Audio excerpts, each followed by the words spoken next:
Welcome to বাংলার খবর official YouTube চ্যানেলে। যদি আপনারা আজকে প্রথম হয়ে থাকেন, অবশ্যই সাবস্ক্রাইব করে অল নোটিফিকেশন অন করে রাখবেন। আপনারা জানেন পশ্চিমবঙ্গ সরকারের বার্ধক্য ভাতা, বিধবা ভাতা বা প্রতিবন্ধী ভাতা খুবই গুরুত্বপূর্ণ। প্রত্যেক মাসে আপনাদের ব্যাংক অ্যাকাউন্টে কিন্তু 1,000 টাকা দেওয়া হয়। তবে সেপ্টেম্বর মাসে এই টাকা পাওয়া নিয়ে আপনাদের মনে কিন্তু অনেক সন্দেহ আছে, কারণ সেপ্টেম্বর মাসে পশ্চিমবঙ্গের অবস্থা কিন্তু খুবই শোচনীয়। আরজি করের মতো ঘটনা ঘটেছে, সারা পশ্চিম বাংলা উত্তাল।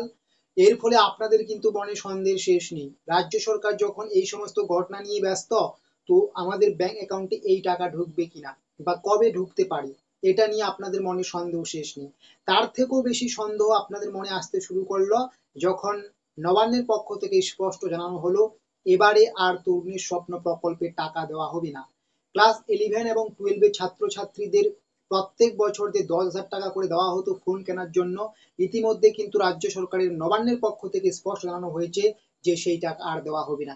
এর ফলে কিন্তু আপনারা যারা বার্ধক্য ভাতা, বিধবা ভাতা, প্রতিবন্ধী ভাতার সুবিধাভোগী রয়েছেন, আপনাদের মনে কিন্তু সন্দেহের শেষ নেই। তো আপনাদের সবার আগে আমি এটুকু ক্লিয়ার করে দিচ্ছি, আপনাদের এই প্রকল্প কিন্তু কখনোই বন্ধ হবে না। ঠিক আছে? রাজ্যের মধ্যে যতই যে পরিবেশ সৃষ্টি হোক না কেন, এই প্রকল্প কিন্তু কখনোই বন্ধ হবে না। আপনারা জানেন যে তরুণের স্বপ্ন প্রকল্পটাকে ইতিমধ্যে স্থগিত রাখা হয়েছে। জানি না পরবর্তীতে কি হবে, সেটা পরবর্তীতে আমরা আপডেট জানাবো যদি আপনারা সেই প্রকল্পের অংশগ্রহণকারী হয়ে থাকেন। তবে সবচেয়ে বড় কথা হচ্ছে, সেই প্রকল্পটা কিন্তু না দিলেও চলবে, সেই প্রকল্পের টাকাটা কিন্তু না দিলেও চলবে, কারণ এখন কিন্তু পরিবেশ স্বাভাবিক। এখন কিন্তু প্রত্যেকটা ছেলে মেয়ে স্কুল কলেজে গিয়ে পড়াশোনা করছে, এখন কিন্তু করোনা ভাইরাস নেই। এটা কিন্তু করোনা ভাইরাসের সময় তৈরি হয়েছিল এই প্রকল্পটা। তো সেই হিসেবে এই প্রকল্পটা না দিলেও কিন্তু খুব সমস্যা হবে না। তাই কিন্তু এই প্রকল্পটাকে হয়তো রাজ্য সরকার কিন্তু প্রায় বন্ধ করে দিতে পারে, বা যেটাকে আপনারা অনেকেই ভাবছেন আরজি করের মতো ঘটনা ঘটার ফলে রাজ্য সরকারের অর্থের একটু অনটন রয়েছে, তার জন্য হয়তো বন্ধ করে দিয়েছে। সেটা বিভিন্ন দৃষ্টিকোণ থেকে বিভিন্ন রকম হতেই পারে। তবে সেই প্রকল্পের সাথে আপনাদের বার্ধক্য ভাতা, প্রতিবন্ধী ভাতা, বিধবা ভাতার কোনো সম্পর্ক নেই। এই প্রকল্পগুলো কিন্তু কখনোই বন্ধ হবে না, এটা কিন্তু আপনাদের কিন্তু স্পষ্ট জানিয়ে দিলাম। কারণ এই প্রকল্প পুরোপুরি আলাদা। কারণ আপনাদের যদি 1,000 টাকা করে না দেওয়া হয়, বার্ধক্য মানুষ, প্রতিবন্ধী মানুষ কি করে চলবেন? কিন্তু অন্যদিকে ক্লাস 11-12 ছেলে মেয়েদের যদি 10,000 টাকা না দেওয়া হয়, তারাও কিন্তু চলতে পারবে। কোনো তাদের কিন্তু সন্দেহ নেই এখানে। তবে তাহলে প্রশ্ন হচ্ছে, তাহলে কি আমরা অবশ্যই টাকাটা পাবো? তো অবশ্যই পাবেন, এখানে না পাওয়ার কোনো ব্যাপারই নয়। আপনারা কিন্তু অবশ্যই বার্ধক্য ভাতা, বিধবা ভাতা, প্রতিবন্ধী ভাতার টাকা পাবেন। তবে একটা সমস্যা আছে। সমস্যা নাই এরকম বললে কখনোই ঠিক হবে না। সমস্যা আছে, কি সমস্যা?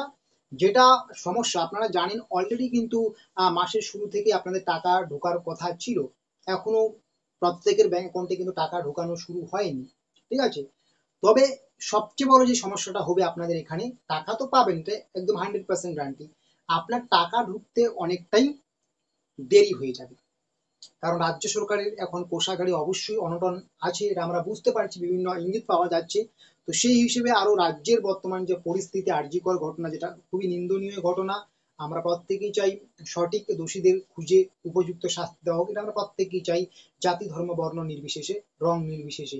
কিন্তু আপনাদের যে বার্ধক্য ভাতা, প্রতিবন্ধী ভাতা, বিধবা ভাতার টাকা আছে, এর ফলে কিন্তু সমস্ত রকম পরিবেশ থেকে আমরা যদি দেখি রাজ্যের যা বর্তমান পরিবেশ, আপনাদের কিন্তু টাকা পাওয়াটা কিন্তু এবার একটু দেরি হবে। আপনারা বিগত মাসগুলোতে হয়তো 5 তারিখ থেকে 15 তারিখের মধ্যে বা 10 তারিখের মধ্যে আপনাদের ব্যাংক অ্যাকাউন্টে টাকাটা ঢুকেছে।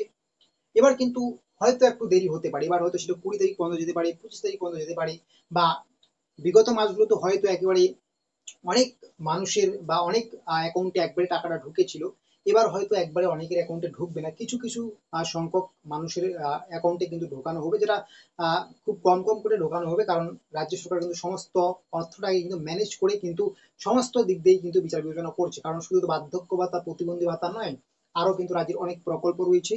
আর আপনারা দেখেছেন রাজ্য সরকারের কিন্তু যে আর্জিকর ঘটনা ঘটেছে, এর ফলে কিরকম উত্তাল পরিবেশ সৃষ্টি হয়েছে। রাজ্য সরকার যে আইনজীবী নিয়েছেন, সেই আইনজীবীর পেমেন্ট কত সেটা আপনারা প্রত্যেকেই জানেন।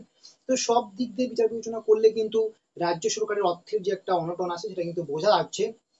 তাই আপনাদের কিন্তু বার্ধক্য ভাতা, প্রতিবন্ধী ভাতা, এই সমস্ত প্রকল্পের টাকা আপনারা পাবেন না, এটা পুরোপুরি ভুল কথা। যারা আপনাকে বলছে পাবেন না আরজিকর ঘটনার ফলে, এটা কিন্তু পুরোপুরি মিথ্যে কথা, ভুল কথা। এইসব কথায় কান দেবেন না, অবশ্যই আপনারা টাকাটা পাবেন। ওই ট্যাবের টাকার সাথে আপনারা তুলনা করবেন না, কারণ সেটা পুরোপুরি আলাদা ব্যাপার, আপনাদেরটা আলাদা ব্যাপার, ঠিক আছে? তো আপনারা অবশ্যই পাবেন, হয়তো এবার আপনাদের একটু দেরি হতে পারে, এটাই সবচেয়ে খারাপ খবর। আপনাদের বার্ধক্য ভাতা, বিধবা ভাতা, প্রতিবন্ধী ভাতার যে টাকা ঢোকার যে একটা সিস্টেম, সেখানে কিন্তু একটা বড় পরিবর্তন হতে চলছে বা বড় একটা ধাক্কা পাচ্ছে, যে এবার টাকাটা একটু হয়তো আপনাদের দেরিতে ঢুকবে। তো আজকে আমাদের এই আপডেটটা আপনাদের কিরকম লাগলো অবশ্যই কিন্তু একটু কমেন্ট বক্সে লিখে জানাবেন। এবং নতুন হলে অবশ্যই তো আপনারা আমাদের এই পরিবারের সদস্য হয়ে থাকবেন, তাহলে আমরা প্রত্যেকদিন বলেই থাকি।